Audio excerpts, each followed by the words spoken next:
Son combat s'est arrêté depuis hier dans la nuit de lundi à mardi du côté de Yaoundé. Le chairman Ni John Frondi n'est plus. Il est décédé de suite de longues maladies à l'âge de 82 ans. Un départ dans un contexte où sa cote de popularité avait longuement chuté et la transition au sein de son parti reste toujours attendu.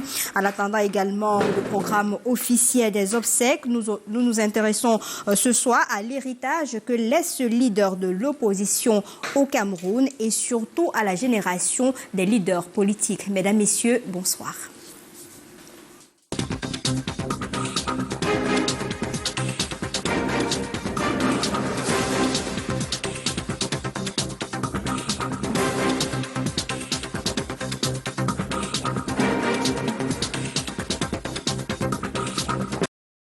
Ni John Frondi, quel héritage à la population camerounaise, l'Afrique tout entière? C'est la thématique centrale du débrief de l'actualité que vous pouvez également regarder en direct sur nos pages Facebook et YouTube. Il suffit tout simplement de rechercher le logo vert.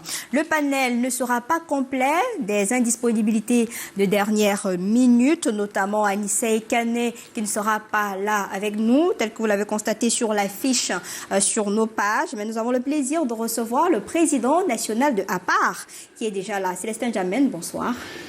Bonsoir Lille, bonsoir à tous les téléspectateurs de Canal 2. Merci pour l'invitation. D'autant plus que c'est une thématique centrée sur un personnage très très important pour l'histoire politique du Cameroun. Et je dirais même que pour l'histoire tout court. Donc vraiment, je suis très impatient d'apporter ma part de contribution. Condoléances de APAR, déjà disponible? Bien entendu, je l'ai déjà écrit, mais je peux le répéter à l'occasion de cette émission. Je pense que cet homme mérite un hommage national. Sur une chaîne concurrente, j'ai même dit que j'ai même supplié le président Biya de décréter une journée de deuil national, n'est-ce pas, pour la mémoire de ce grand homme, qui, à mon sens, a été en quelque sorte le père biologique du multipartisme au Cameroun. Je crois que même si on n'est pas encore à un niveau acceptable de démocratie, on peut néanmoins considérer que le multipartisme est une voie qui nous permet d'envisager une démocratie plus renforcée, plus équitable dans notre pays. Et donc je pense que le chairman en 90 a été l'homme du courage qu'il fallait, parce que beaucoup n'avaient pas ce courage cette année-là. Il a été l'homme de la situation. Je crois qu'il mérite rien que pour ça d'entrer dans le panthéon camerounais. D'accord, merci pour les condoléances de APAR.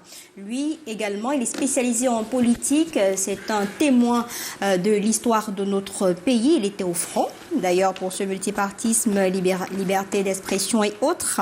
Aujourd'hui, journaliste hors échelle, on peut le dire ainsi. Alex Gustave Azébazé, bonsoir et bienvenue.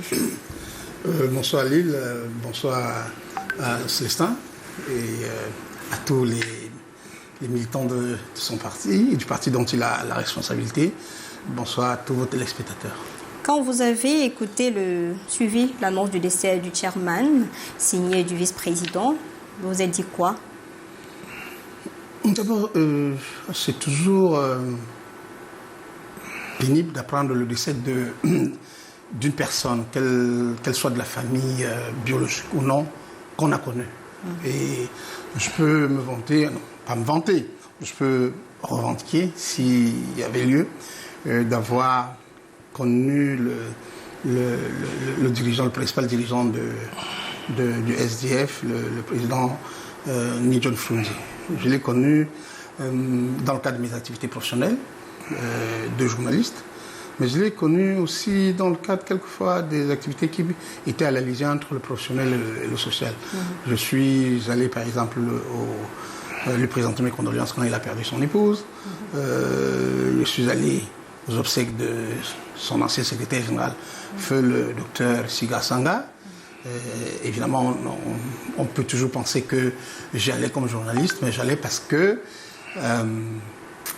le docteur Siga Sanga, c'était une personnalité pour qui j'avais une extrême considération. C'est l'un des principaux inspirateurs idéologiques du SDF. Et Il était avec Frondi, avec le président Frondi, les deux principales personnalités dirigeantes au moment du lancement de ce parti-là. Et parce que le SDF est apparu à un moment donné comme étant la principale force de l'opposition, en tout cas autour de laquelle gravitait l'engagement de tous ceux qui pensaient ou bien qui pensent que le pays devrait avoir une meilleure destinée en termes de liberté, en termes de respiration démocratique. On ne pouvait que se sentir proche de cette organisation-là. Donc moi, je revendique d'avoir été proche du SDF. En tout cas, j'ai souvent été proche des organisations qui portent de manière ferme, de manière intransigeante, le désir des Camerounais d'être libres, d'être, non pas seulement de voir le changement, on peut changer en mal, mais de voir le Cameroun être un pays non seulement qui tient sa véritable autonomie politique, qui donne, qui intègre les citoyens dans l'action publique et qui considère les citoyens justement comme étant les véritables détenteurs du pouvoir souverain. D'accord. On aura tout à l'heure Maître Païré Paul, avocat, conseiller juridique du Social Democratic Front. Il va nous retrouver avant la fin de ce programme. Et messieurs, si vous le permettez, on va regarder cet élément réalisé par Béatrice Ngamo, notre journaliste du côté de Yaoundé, qui revient sur quelques expressions fortes de Ni John Frondi pendant son séjour sur Terre. On regarde cet élément. Power to the people and equal opportunity, slogan Ni John Frondi used to enter the political landscape in 1990. All through, the SDF chairman have been outspoken in his moves, encouraging his militants to stay focused as the way to victory is through the ballot, an excerpt of his 2013 New Year message. I wish the Cameroonian people peace, love, justice, understanding this year to 2013, and that they should all go register. And it's only through the registration that we'll fight the fraud on the field to make sure that we change our country. God bless you all. Ballot SDF used got way into councils, the National Assembly, and later the Senate, where it is not going. Frondi criticized openly, like the head of state end-of-year address to the nation, saying the crisis in the northwest and southwest regions having its toll on the economy. He said he observed economic growth. But the problems in the north and southwest in particular have killed the economy of Cameroon. The business people in Douala are not selling. In Yaoundé here, business are moving the way it's supposed to move. I still hold him blame because he said at one time when he told Cameroon, he said when Yaoundé breathes, Cameroon is okay. So he might fly across Yaoundé and see people. The things that Yaoundé is breathing. Like many from the crisis-ridden northwest and southwest regions of Cameroon, Ni John Frondi also paid the price. After his house was burned, he was kidnapped by the so-called secessionist group before being released. You want to take care of the people, be friendly to the people, let them see a different type of administration coming, and not an administration that you have to cut fingers, you have to cut hands, you have to abduct people, ask for ransom. And I told them that as long as the real Ambazonians are not condemning this, then I condemn them. That is why, when the Prime Minister and Head of Government, Joseph Dion Gute, opened consultations ahead of the major national dialogue, Frondi answered the call with all his état-major. Mapping the future, we see before us the children. And to me, the children are the future. And these are the children dying in the bushes, either from both sides. But please, I think Cameroonians should sit down and talk from their hearts, deep down their hearts, what they think this country should look like. So I will not run away because the children have threatened me. I better come and talk and be killed than not to talk at all and make my own point of view known. If I shall have made my own point of view known and I'm killed thereafter, I want to let you, the press, know that if you come and look at my face in death, I'll be smiling. The SDF chairman, now of blessed memory, can be seen emptying his mind to Mr. Biya as he usually addressed him during their different encounters. It was a nice meeting where we agreed that the dialogue started, the stalemate has been broken, and given the constraints of time, we cannot discuss much. Efforts for an end to the political crisis that has destroyed the two Anglophone strongholds, Northwest and Southwest regions, they struggle till this end. Merci à Béatrice Ngamo pour cet excellent élément sur Ni John Frondi et quelques temps forts de sa vie sur Terre. Alors, je voudrais vous demander, Célestin Djamène, en 1990, vous étiez où? C'est une bonne question. En 1990, j'étais déjà en France, à Paris. Et puis, mais je suivais de loin les activités de l'histoire politique du Cameroun. Et moi, j'ai adhéré au SDF en 1996, après avoir pris le temps d'observer un petit peu le landerneau politique. Effectivement, même ceux qui étaient dans la diaspora avaient quand même une attention toute particulière pour le mouvement qui prenait corps au Cameroun. C'est la première fois qu'un parti politique se faisait immatriculer. Bon, évidemment, il y a eu avant les Gustave Issaka, mais sans grand bruit. Mais je crois que le premier grand mouvement populaire qui dénotait de la période du parti unique, c'était vraiment le SDF. Pas seulement parce qu'il y a eu des morts, mais parce qu'il y a aussi eu un homme qui a pris sur lui, n'est-ce pas, ce courage, comme je l'ai dit tout à l'heure, pour défier à l'époque les autorités préfectorales, parce que tout à l'heure, Alex a cité le professeur Siga Saga, il y avait aussi Nyowaka et bien d'autres encore, mais qui n'avaient pas ce courage ultime d'aller, n'est-ce pas, dans l'antre de la préfecture pour déposer ses statuts. Quand vous lisez les textes de la Constitution de 72, évidemment, il n'y avait pas d'interdiction formelle de créer notre parti politique. Mais dans les faits, depuis des décennies, personne n'osait le faire. Marcel Yondo Black, je crois, Marcel Yondo plutôt, Oui, Yondo Black. Yondo Black avait tenté de le faire, mais il s'est vu rabroué pour subversion. Et tout d'un coup, quand on a parcouru, n'est-ce pas, les textes constitutionnels, on s'est rendu compte qu'il n'y avait pas de manière formelle, comme je l'ai dit, d'interdiction. Donc, cette année-là, en 90, c'était une année vraiment extrêmement... Nous suivions ça de loin. J'étais encore à la fac, n'est-ce pas, Paris 2.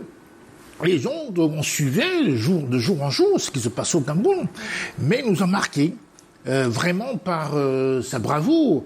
Et on a même appris à l'époque qu'il y avait devant son portail, il s'est agenouillé pour prier ceux qui le soutenaient, pour demander à sa femme de prier pour lui, parce qu'il n'est pas sûr de revenir après la manif. Et il a échappé, tant mieux. Mais je dois dire qu'en 90, c'était quand même une année, après l'histoire du Bénin, l'histoire du Sénégal, l'histoire du Togo, la conférence nationale partout, un peu partout. Il a été l'homme, la figure emblématique de cette tranche de l'histoire du Cameroun. D'accord. Et vous, Alex Gustave, en 90, vous étiez où? En 90, j'étais en fac à l'Université de Yaoundé, en année de maîtrise droit public et relations internationales. Et cette année-là, évidemment, j'ai suivi le lancement du SDF au campus. Je me souviens d'ailleurs avoir affronté, pas affronté physiquement, mais dans le cadre des échanges des camarades, parce qu'à l'époque j'étais délégué d'étudiants. Il y avait parmi mes camarades certains qui estimaient que on devait faire une manifestation, une contre-manifestation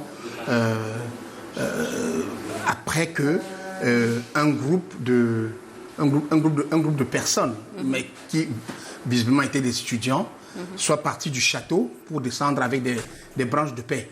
Vers le campus, là où se trouvait la salle, ce qu'on appelait le carrefour Orly. Et nous avions l'habitude de nous réunir au carrefour Orly, sur le baobab, en face du restaurant universitaire 1A.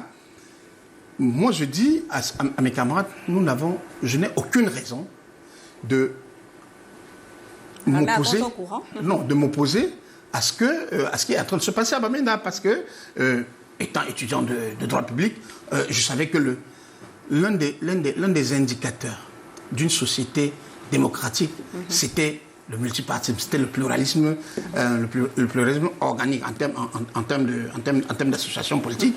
Et je ne comprenais pas qu'on soit si frileux à Yaoundé, où nous étions, que des Camerounais se soient réunis ou se réunissent pour dire nous voulons proposer autre chose que ce que le parti unique au pouvoir a l'habitude de proposer. Donc, en un mot qu'en mille, c'est un moment qui m'a marqué et je pense qu'après cela, il y a eu des tensions entre mon directeur de mémoire et moi-même, qui était, je peux vous le dire, qui était le professeur Augustin Conchokomni.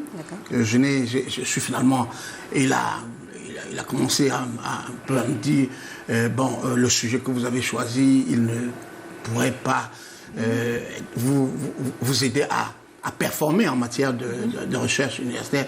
Donc il m'a conseillé quelque chose d'autre, notamment relativement à la perestroïka, la glasnost, quelque chose qui se passait en Europe de l'Est, alors que je voulais travailler sur la question des libertés publiques, la question des libertés publiques dans le pays. Vous avez finalement changé? Et donc, j'ai finalement changé, pour vous dire les choses telles qu'elles sont, j'ai fini par partir de Yaoundé sans finir mon cycle de maîtrise en droit public, parce que le niveau de tension qu'il y avait autour d'un certain nombre d'étudiants et de personnes qui étaient étiquetés comme n'étant pas très alignés sur les positions organiques ou les positions de l'État à l'époque, m'ont convaincu que je n'étais plus en sécurité. Et donc j'ai préféré retrouver mes parents à Bafou. Et de Bafou, j'ai retrouvé une autre partie de ma famille à Douala. D'accord. Maître Pahiré-Paul, avocat, conseiller juridique STF, bonsoir et bienvenue. Bonsoir Léo, bonsoir aux copanélistes, bonsoir à vos téléspectateurs. Comment vous allez? Sincères condoléances. Oui, merci. Je m'incline. J'aurais pu dire, je suis en deuil. Je ne viendrai pas, mais quand un vaillant soldat, un vaillant combattant tombe, nous devons parler. D'accord. Pour assurer la pérennité de tout ce qu'il a mis comme œuvre. D'accord. Et je voudrais vous poser la question un peu comme les autres. En 1990, vous étiez où? Oh, je suis à l'université depuis 1986. Je suis un parlementaire. Quand j'entre, sans doute vous êtes parlementaire. Le Parlement arrive un an après nous. Après le Parlement vous, arrive quand je suis déjà à Douala. Tout à fait. Je suis plutôt manifestant dans la rue à Douala. Ça veut dire que la famille est un peu proche. Parce que certains m'ont toujours vu à ces frères-là. J'ai le matricule 86, donc j'arrive à l'université. Le mien, c'est 85. Voilà, donc un an avant moi. D'accord. Je m'incline devant mon aîné à l'université. D'accord. Donc, quand j'arrive à l'université en 86, je termine presque mon parcours en 92. Donc... À ce moment-là, comment vous vivez ce bouillonnement? Oui, le bouillonnement. J'ai presque raté un de mes diplômes en 90 quand ça bouillonnait. Parce qu'on disait qu'on allait nous donner les diplômes honoris causa. Je me posais la question, faut-il avoir un diplôme où je ne dois pas travailler avec? J'ai un peu négligé en 91, je me rappelle. Bon, j'ai pu finir en 92. Et ça a bouillonné, effectivement, avec la montée du chairman, ni John Frondi. En ce moment, j'ai toujours l'habitude de dire mes vérités. J'étais toujours en train de regarder un peu du côté de l'UPC. Mais en 92, quand ça commence à bouillonner, quand le leader de l'UPC commence à dire IPC n'est pas Bamileke et tout consort, c'est là où je commence à chavirer et je continue à voter désormais pour le SDF. D'accord. Vous comprenez que la question permet de faire comprendre aux téléspectateurs que vous êtes des témoins de l'histoire. Et quand vous regardez Célestin N'Djamène, à partir de 90 jusqu'à 2023, aujourd'hui, vous vous dites quoi pour ce qui est du parcours même de l'homme Ni John Frondi? Comme je l'ai dit tout à l'heure, c'est un homme qui a marqué l'histoire. On ne va pas simplement se restreindre, à l'histoire politique. Il a marqué l'histoire du Cameroun. Parce que vous savez que la politique, c'est un peu la vie et la mort des gens, des peuples, à cause du pouvoir, du politique, même si le peuple est représenté de manière un peu théorique par les gouvernants. Mais il n'en reste pas moins vrai que la politique, c'est un élément capital dans une société. Donc si vous marquez la politique, vous marquez l'histoire. Donc le chairman, depuis 90, avec ce courage qu'on lui a connu, avec le point d'orgue en 92, où beaucoup reconnaissent qu'il avait gagné l'élection présidentielle. Bon, pas un coup magique, je ne sais pas ce qui s'est passé, mais en tout cas, ceci étant, il a refusé de nager jusqu'à étudier dans un bain de sang. Et ça, c'est aussi à son honneur, parce qu'en vérité... Ce qui a courroucé quand même certains leaders, certaines personnes qui l'accompagnaient à ce moment dans le combat. Oui, il n'était pas seul, bien entendu. Il y avait aussi à l'époque déjà, je crois, que M. Kodog était déjà là. Il y avait Ogbele, qui a d'ailleurs pris part aux élections de 92. Il y avait aussi d'autres acteurs, mais je crois que la figure la plus palpable, la plus marquante, en 90 jusqu'en 97 même d'ailleurs, où le SDF a atteint son apogée quand même, c'était quand même la figure du chairman, il faut le dire. Encore une fois, malgré les supputations un peu douteuses qui ont lieu à son endroit, chacun ses défauts, naturellement, moi aussi j'ai les miens, comme vous, je suppose. Oui. Et donc, moi je retiens, bien sûr, on est des humains, je retiens quand même ce côté extrêmement triomphant dans le courage qu'il a fait voir aux Camerounais. Parce qu'il a fallu un homme, parce que le projet c'est bien, mais il faut aussi un porteur de projet. Quand on n'a pas un porteur de projet à la hauteur de l'histoire, on n'a pas d'histoire. Donc c'est pour ça qu'on dit que de 90 à 2023, bien sûr il y a eu des périodes évidemment de plus ou moins d'endormissement, parce que le SDF c'est comme tous les grands partis qui naissent, qui vivent et qui déclinent. Hein. Moi je suis parti parce que évidemment j'ai senti déjà le bateau qui coulait, qui prenait de l'eau de l'intérieur. Et il fallait pas cautionner cela. Je l'ai dit 4 ans avant de partir. J'ai pas été suffisamment entendu, mais en tout cas, il était là, toujours à la barque. Il essayait de protéger le parti des instruits, ou bien des imposteurs qui ne manquaient pas d'ailleurs. On a vu d'ailleurs le point d'orgue avec le 8-2 qui a été accordé de manière inédite à certains cadres du parti qui voulait un peu jouer au chevalier blanc. Et puis, finalement, il a voulu quand même, avant de partir, parce qu'il se savait malade, menacé par la maladie, il a voulu laisser un parti en ordre de marche, malgré, justement, l'essoufflement que personne ne peut contester aujourd'hui au niveau du SDF. Et APA peut ressusciter ce souffle-là, voyez-vous.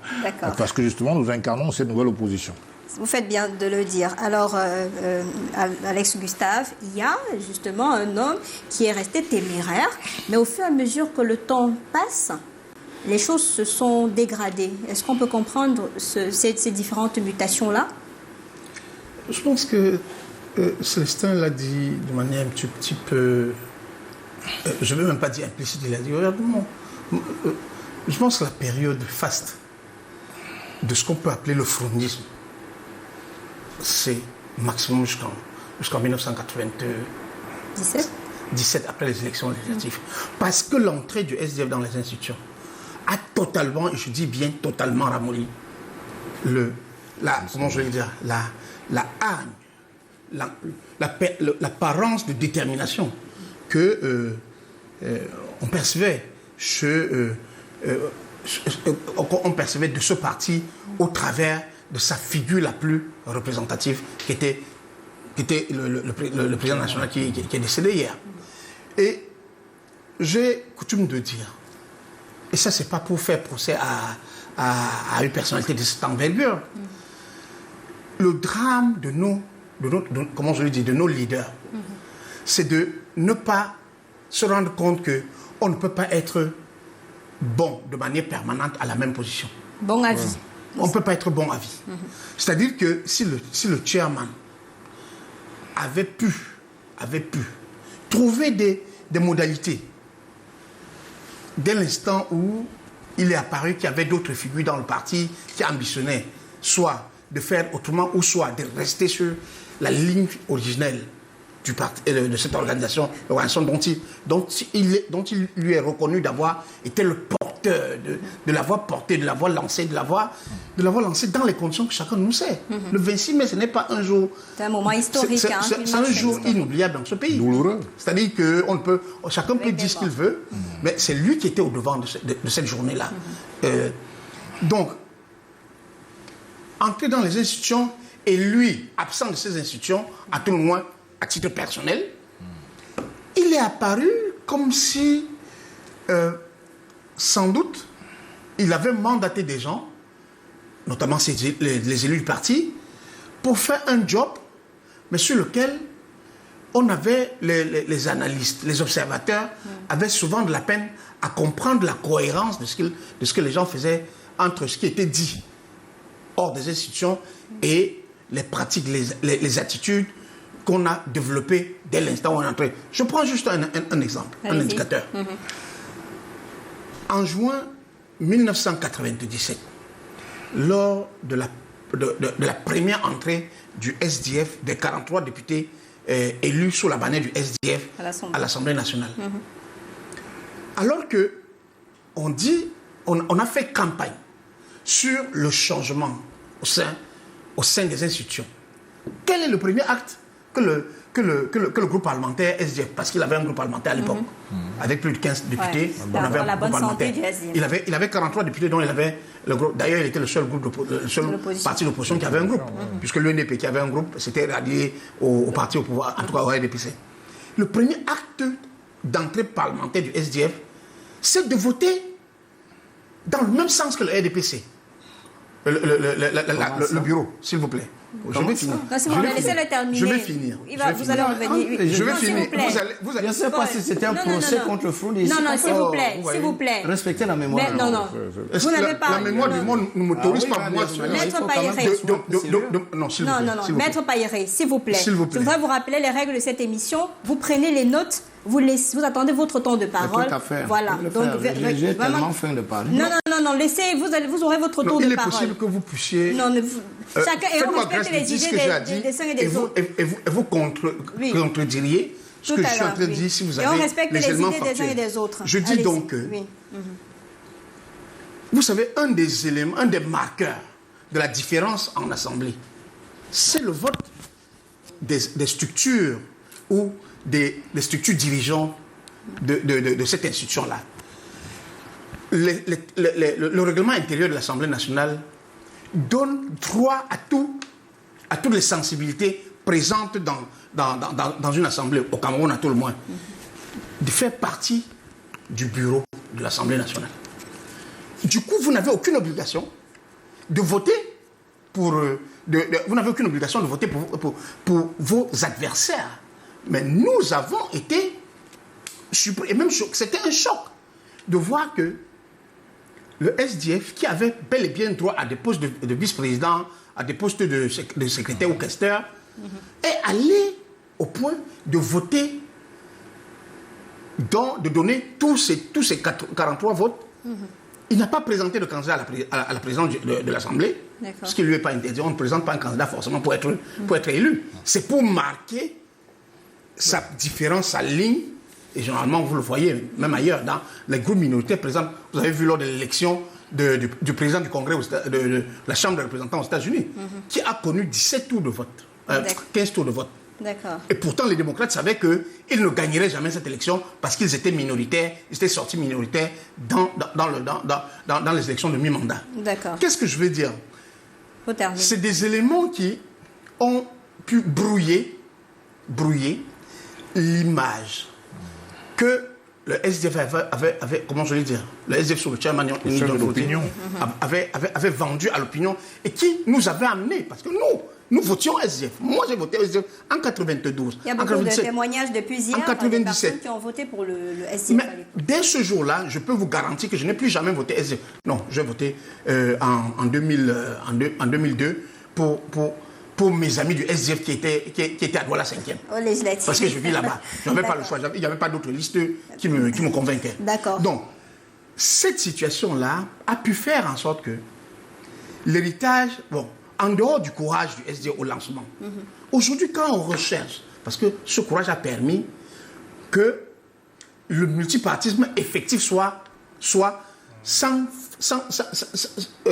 être la volonté du bloc gouvernant. D'accord. Et ça, le principal héritage du chairman, c'est celui-là. Mais sur la consolidation de l'opinion, c'est la consolidation de l'opposition,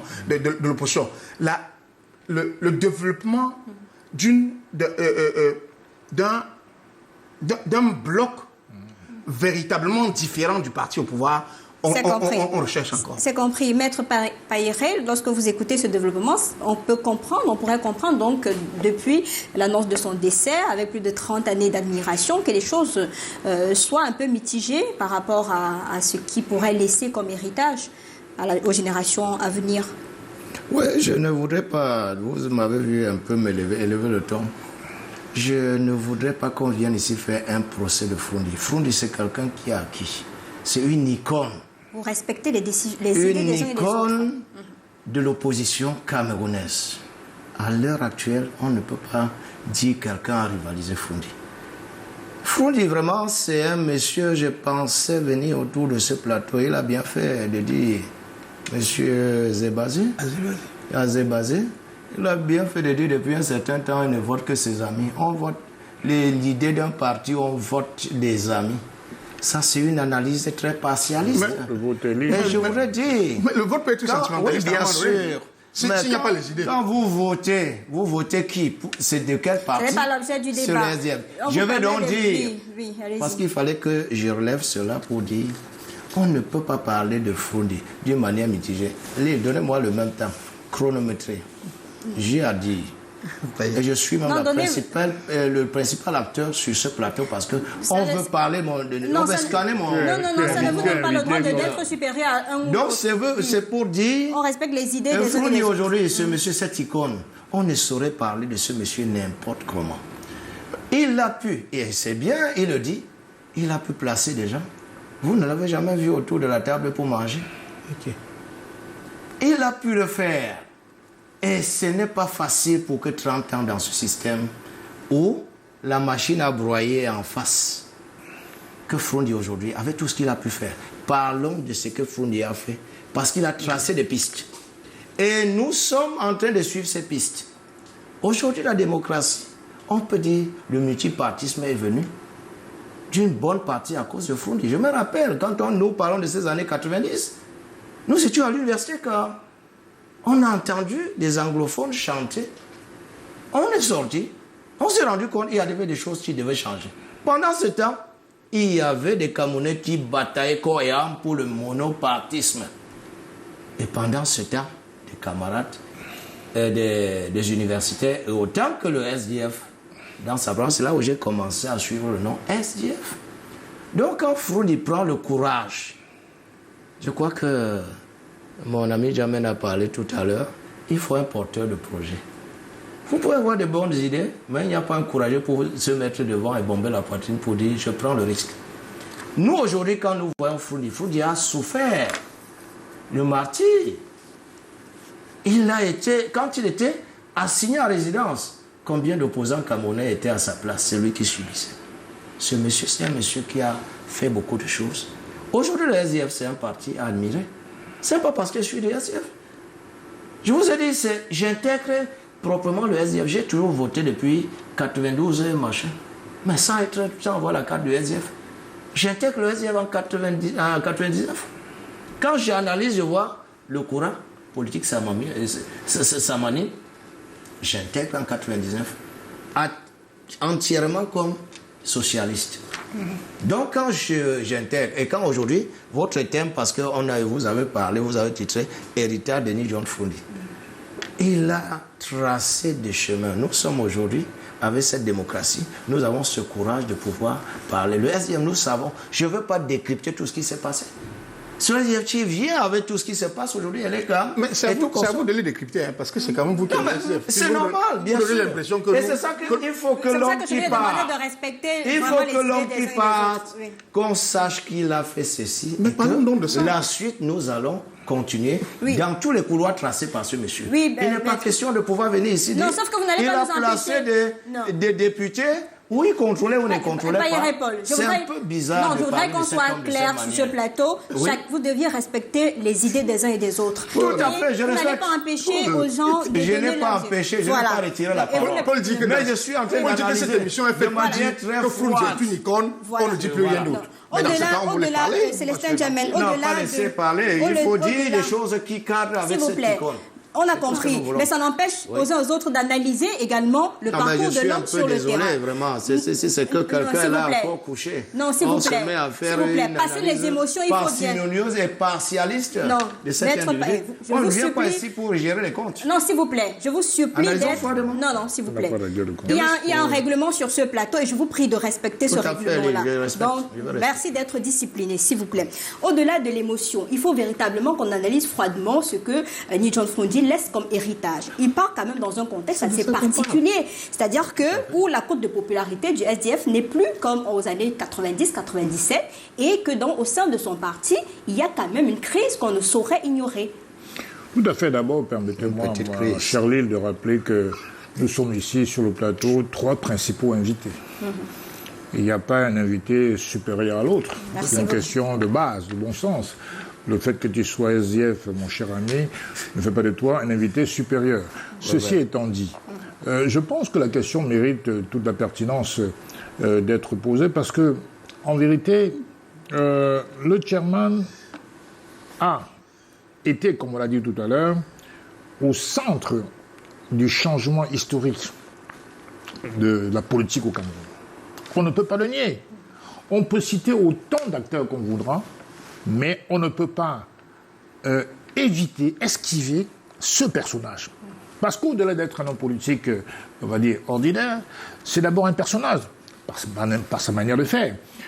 Parfois même, il est arrivé que certains le traitent parfois dans ses méthodes de despote, mais ce n'était pas le cas du tout. Il avait simplement un peu plus d'autorité. Parce que pour diriger un aussi grand parti, parce que c'est quand même été le principal parti de l'opposition, il faut quand même le dire. Après, comment dirais-je, l'abattement total de l'UPC, que le SDF a éteint, on va dire ça comme ça, comme le MRC est venu un peu, on l'a cru en tout cas à l'époque, un peu aussi prendre le relais du SDF, mais néanmoins, le personnage au cœur de cette aventure politique, c'était le chairman. Bon, maintenant, c'est vrai qu'au cours de l'histoire d'un mouvement politique, il y a des courants qui se lèvent, il y a parfois des frictions. Moi-même, j'en ai eu avec lui, à Bangoulab, lors de l'enterrement du maître Bami, où il m'a copieusement insulté, mais je l'ai pris comme la bastonnade d'un père vis-à-vis de l'enfant. Je me suis tué parce que je n'avais pas à relever ce qu'il disait. J'ai eu des frictions avec lui en 2006, quand j'étais candidat face à lui. J'ai eu des frictions avec lui lors du congrès de 2012, où j'étais vice-président, 4e vice-président de fait, parce qu'il n'y avait pas d'autres en face de moi. Bon, tout ça, c'est mon père. Le chairman, c'est mon père. Mais quand même, il y avait une question politique qui m'a vraiment fâché. Mais ce n'est pas une raison pour, comment dirais-je, éviter les faits. Les faits, c'est que cet homme a été quand même, j'allais dire, un pionnier, à défaut de la démocratie, mais du multipartisme dans notre pays. Bon, maintenant, c'est vrai qu'il a toujours tenu à la stabilité du parti. Je me rappelle d'une phrase qu'il avait dite un jour. Il a dit « SDF is beyond destruction ». Quand Ngouassiri, un ancien président, n'est-ce pas, l'Assemblée des conseillers, avait pris, entre guillemets, les armes démocratiques contre lui, il a dit « personne ne peut détruire le SDF ». Et donc ça veut dire qu'il tenait quand même, qu'on le veuille ou non, à la solidité, à ce souvenir historique du parti, dont il a été à l'origine un peu. Bon, on a cité Siga Saga, qui était un peu l'auteur idéologique des statuts et tout, mais il était quand même comment dirais-je, pas l'exécutant, c'est un peu rabaissant pour lui, l'homme de la situation. La figure. Oui, l'homme de la situation.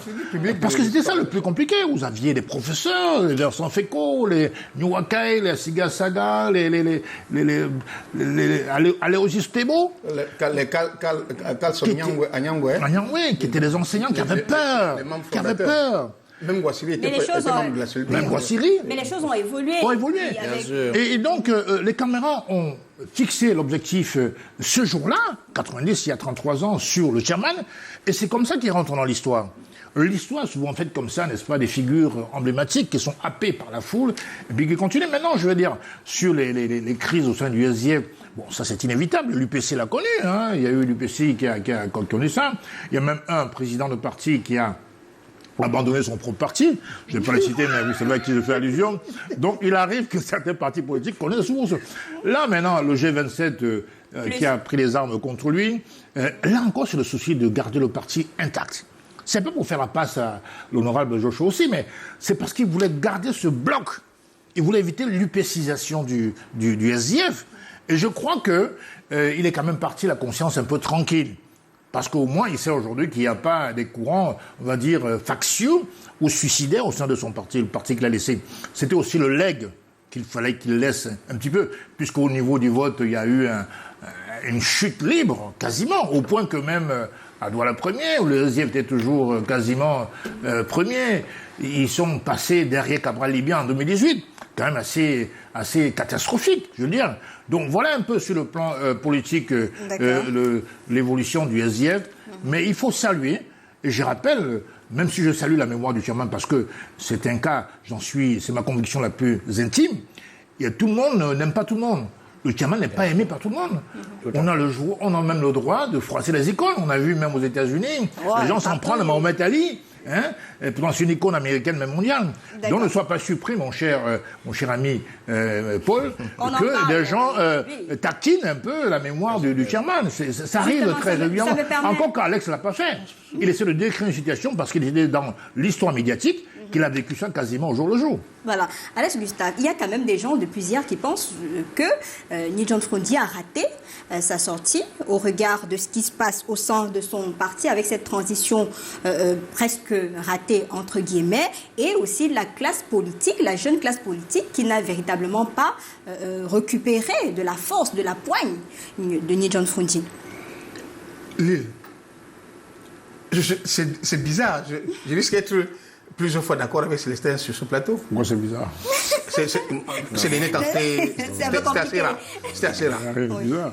Mais voyez-vous, par principe, vu la structuration de notre mindset politique et culturel, les chefs des organisations démocratiques qui restaient trop longtemps à la position principale ne partent jamais en laissant une organisation structurée. Non, le SDF reste structuré, mais elle n'est plus. Le SDF n'est plus puissant. Il est fragile. Ça dépend de vous. Hein. S'il vous plaît, non. Arrêtez de faire la propagande. Vous pouvez faire la propagande du SDF, c'est votre rôle. Mais moi, je suis journaliste, je constate les faits. Les faits ne sont pas. Aujourd'hui, c'est l'UNDP. Les faits. Tout à l'heure, tu as dit le SDF le principal parti de l'opposition. Ce n'est plus le cas. C'est même possible. S'il vous plaît. Tu veux qu'on en parle? Si tu veux qu'on en parle, on va en parler. S'il te plaît, Maître Payere, ne faites pas ce que vous faites sur le plateau de télévision avec des journalistes qui n'ont pas de culture. Mais pourquoi les partialistes? On parle des faits, s'il vous plaît. On parle des faits. On n'est pas venu faire la propagande. Je ne suis pas militant du SDF ni du RDPC, mais je parle des faits. Quel est l'héritage donc? C'est une manière de bilan du chairman qui doit faire. Sinon, on ne le fera jamais. Vous pensez qu'après le deuil, on va encore parler de Frondi? Mais on va parler de l'avenir du SDF. Après le deuil, on ne parle plus de Frondi. Je suis désolé, c'est comme ça. Pas une icône. Non, si vous estimez qu'elle est, en tout cas qu'elle restera à vie, bien sûr. Vous en parlerez. Vous ne parlerez plus de votre parti, vous parlerez que de lui. Libre à vous. Mais il y a une organisation, il y a une scène politique, il y a un avenir des Camerounais qui a construit. Et c'est maintenant. Si les gens ne parlent pas. D'ailleurs, si ça n'avait pas été le cas, cette émission n'aurait pas lieu. Bien sûr. Parce que hier, on a parlé de sa mort. Aujourd'hui, on parle de son héritage. Et vous voulez qu'on parle de son héritage en venant s'asseoir sur le plateau pour dire il était une icône, comme vous êtes en train de dire. Et quand on a fini de dire, what next? Je vous dis donc que le fait pour le chairman d'avoir eu de la difficulté à organiser assez rapidement sorti. Pourtant, il y a pensé. Parce que quand, en 2018, il décide de ne pas se présenter à nouveau à la candidature pour l'élection présidentielle, c'est une manière de passer la main. En tout cas, c'est une manière de montrer qu'il passe la main. Les consciences. Mais sauf qu'il se faisait déjà tard à ce moment-là. Les résultats qu'il a fait à l'élection de 2011 auraient dû l'amener à tirer rapidement les conséquences de ce qui se passait. Vous ne pouvez pas partir du niveau qui était le sien et vous retrouver à peine avec 11% à une élection en 2011 et penser que les choses, que rien n'est cassé avec l'opinion. Et je rappelle qu'en 2011, contrairement à ce qu'on dit souvent, le MRC n'existait pas encore. Le MRC est né 2 ans après. Un an après, en tout cas, participant à une élection et participant à la première élection 2 ans après, c'est-à-dire en 2013.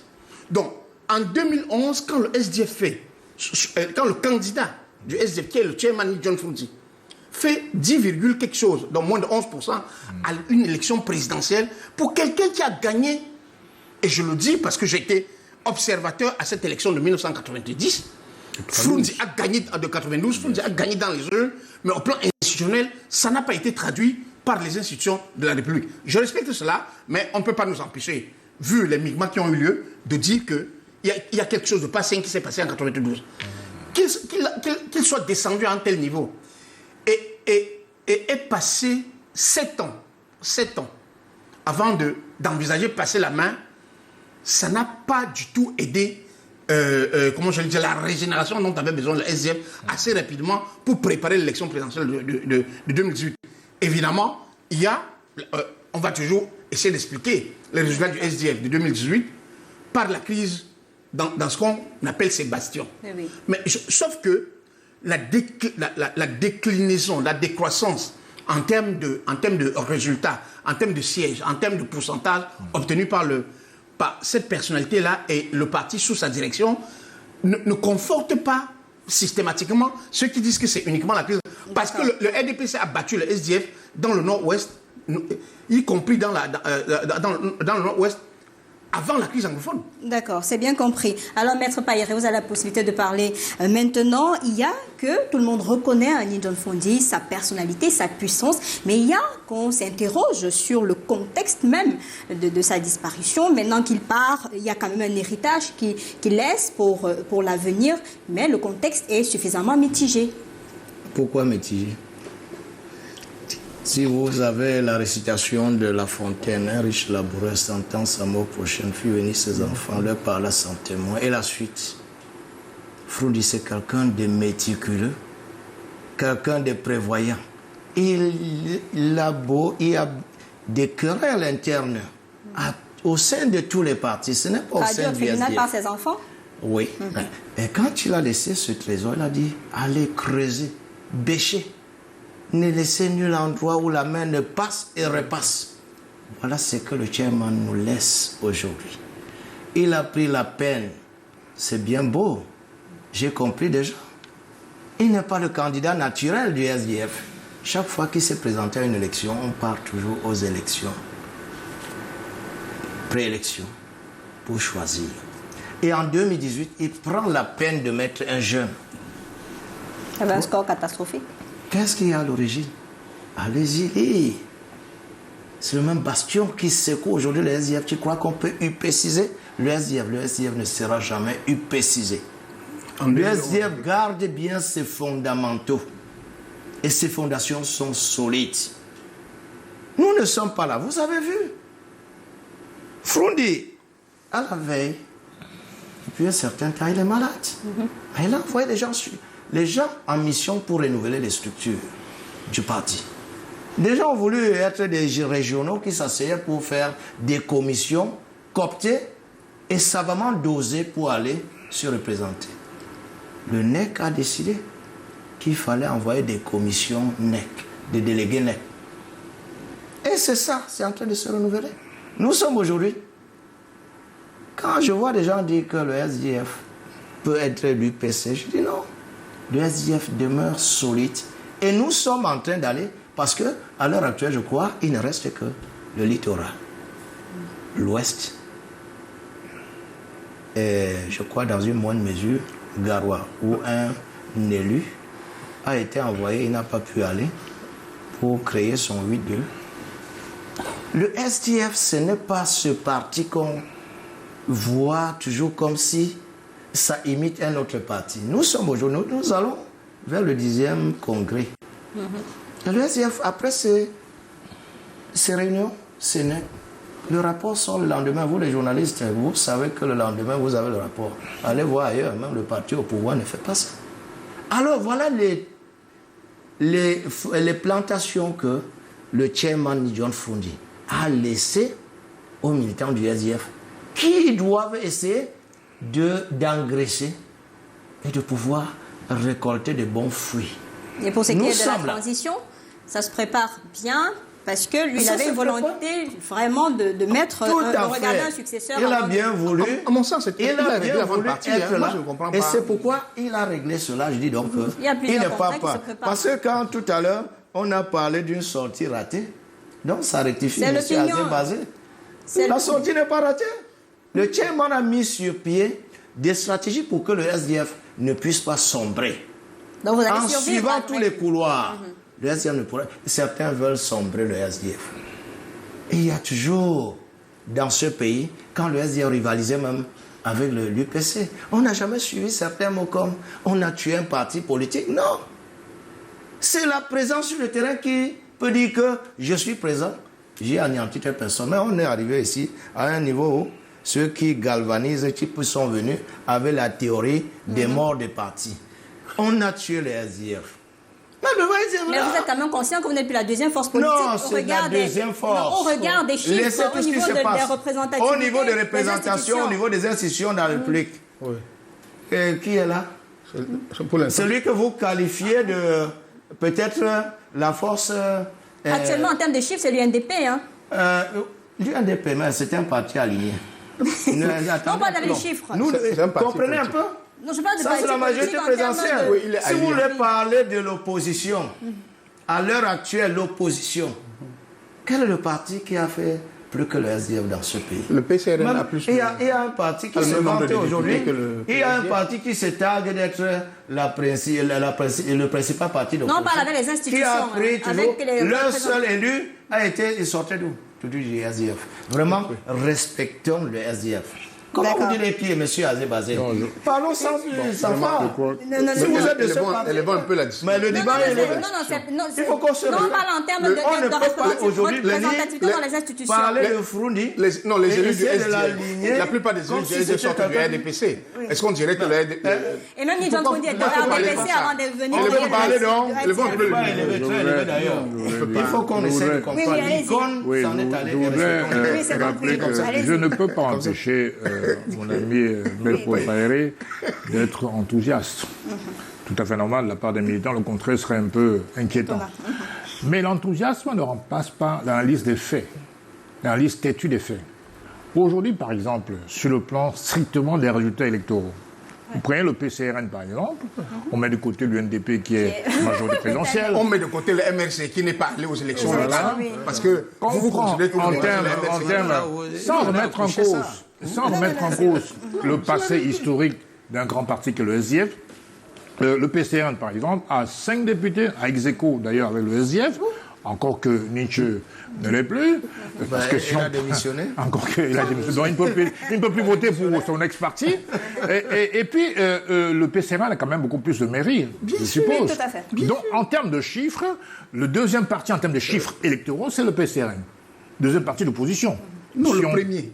Non, le premier parti d'opposition, autant pour moi. Voilà, parce qu'on a parlé Le deuxième parti politique au Cameroun aujourd'hui, exactement, en termes de représentativité institutionnelle, c'est l'UNDP. C'est l'UNDP. Tout à fait. Vous restez dans les chiffres et l'institution. Maintenant, en 92 déjà, l'UPC a déjà décliné. Donc il n'y a même plus de confrontation entre l'UPC et le SDF, qui est la valeur sûre de l'époque, du moment.